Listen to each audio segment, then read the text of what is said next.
Hello, welcome back to spiderworking.com's video blog. If you read our regular blog, you'll know that this week we were talking about ways that social media can help you get testimonials. And one of those ways was using a live Twitter feed of your favourites on your website. So in this week's video cast, we're going to show you how you can do that. Let's sign into Twitter and I'll show you how it works. So from your home page, you want to click on your username at the top right hand side. And from the drop down menu you want to click on Settings. Scroll down to the bottom of this page and click here on Resources, and we're going to look at widgets, so click on Widgets here. Now you see when you get in, you want to click on My Website on the left hand side, and here you have a few options of the sort of widget you want to add. You can have a widget of your tweets, you can have a search widget for a search term, or we're going to add a Faves widget. So these are tweets we favorited because people are saying nice things about us. So we click on that and it brings you in. Now here it's pre-made a widget for you and you can change a lot of the information here. So for example, your username, you can change the title. So it says the best of Twitter according to, but in fact these are nice things our customers are saying. So we're going to type that in here, what people are saying about us.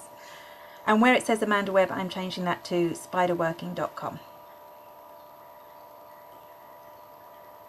Now next, in the Preferences menu on the left hand side, you can change the number of tweets that appear in that scroll. You can change whether to show avatars, you can show timestamps, hashtags, etc. Next, on Appearance, you can change the colours. So here, if you know your hex code for your company brand colours, you can add it in there. If not, don't panic. If you don't know what it is, you can just guess it, which is what I'm doing now for speed.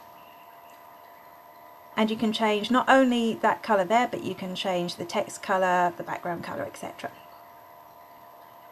Now finally, onto dimensions. Now if you're adding this to a sidebar of your blog or your website, I'd recommend actually going for auto width. But if you know the specific size that you want for the widget, you can add it in there. And that's it, you've created your widget. Next thing to do is click Finish and grab code. If you're a blogger, you can just click on that button there and it will send you to Blogger. If you're on WordPress or if you're adding it to your own website, you can just copy that, you can paste it into a widgeted sidebar on WordPress. If you're using HTML, you can just post it within a division in HTML, or you can send it to your web developer to add to your website. But if you are using a web developer, I'd recommend you actually get him to add in the sizes and the customization on the button. Well, I made one of these earlier and I've added it to my testimonials page. Now this is still a work in progress, but you can see my sidebar there with my testimonials, my Twitter testimonials from people. Well, that's it for this week. If you want more hints and tips on how to use social media for your business, like us on Facebook, follow the link here, and I'll see you again next week.